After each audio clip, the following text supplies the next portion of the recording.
Padra ST ડેપોમાં વિદ્યાર્થીઓને બસ pass મેળવવા ભારે મુશ્કેલી પડતી હોવાની ઘટના બહાર આવી છે। વારંવાર રજૂઆત બાદ પણ પાદરા એસટી ડેપો દ્વારા યોગ્ય કાર્યવાહી ન કરાતા વિદ્યાર્થીઓને કલાકો સુધી બસ મુસાફરીના પાસ મેળવવા બેસી રહેવું પડતું હોવાના વિદ્યાર્થીઓએ આક્ષેપ કર્યા છે।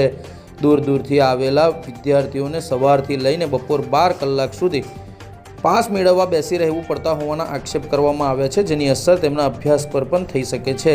વિદ્યાર્થીઓએ આક્ષેપ કર્યા છે કે પાદરા એસટી વિભાગ દ્વારા યોગ્ય રૂટ પણ બસોના મૂકવામાં આવતા નથી, જેના કારણે સમયસર સ્કૂલ, કોલેજ કે ટ્યુશન પહોંચી શકાતું નથી।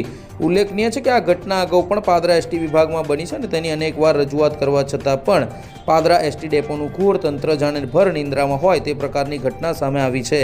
ત્યારે આ બાબતે સરકાર તાત્કાલિક પગલાં લે તેવી પણ લોકમાંગ ઉઠી છે। હું મુવલ ગામથી આવું છું। અમારે પાસ માટે જ્યારે બી કઢાવવાનું હોય ત્યારે આવી જ લાઈન હોય છે અને રેગ્યુલર પાસ બી નથી કાઢી આપતા, ઝડપ બી નથી રાખતા। તમે પાછળ જોઈ શકો છો કે આટલા બધા વિદ્યાર્થીઓ ઊભા છે, પોતાના ક્લાસીસ બગાડીને ઊભા છે, તો બી એ લોકોનું જલ્દી પાસ નીકળી નથી શકતો અને બસો બી રેગ્યુલર આવતી નથી અને પાસ માટે અમે લોકો દર વખતે 5 થી 4 વાગે ધક્કા ખાઈ છે, ત્યાર પછી તો એક પાસ નીકળે છે। તો સરકાર કહે છે કે ઝડપી સિસ્ટમ થાય છે, તો આ સિસ્ટમ કઈ રીતે ઝડપી કહેવાય છે? કેટલા વાગ્યાથી તમે ઊભા છે અને ક્યારે આવું થાય? 9 વાગ્યાથી અમે ઊભા છે પણ હજુ બી પાસ નીકળ્યો નથી।